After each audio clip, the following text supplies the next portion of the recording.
অর্থনীতিতে ব্যুরোক্রেসি ও দখলদারি কোনোটি চলবে না বলে জানিয়েছেন বিএনপির স্থায়ী কমিটির সদস্য আমির খসরু মাহমুদ চৌধুরী।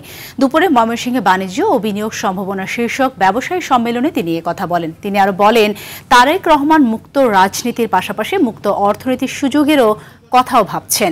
ময়মনসিংহ, জামালপুর, শেরপুর, নেত্রকোনা ও কিশোরগঞ্জ জেলার চেম্বার এবং বিশিষ্ট ব্যবসায়ীরা এ সময় উপস্থিত ছিলেন।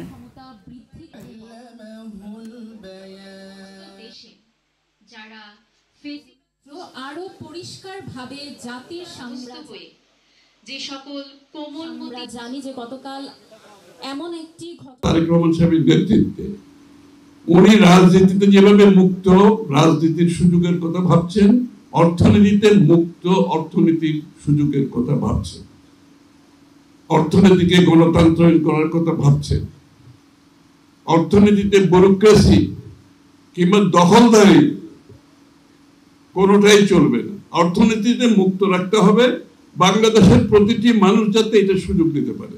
সাধারণ পরিবারের একটা ছেলে মেয়ে যদি করতে চায়, তাদের সেই সুযোগ ইকুয়াল সমান সুযোগ থাকবে।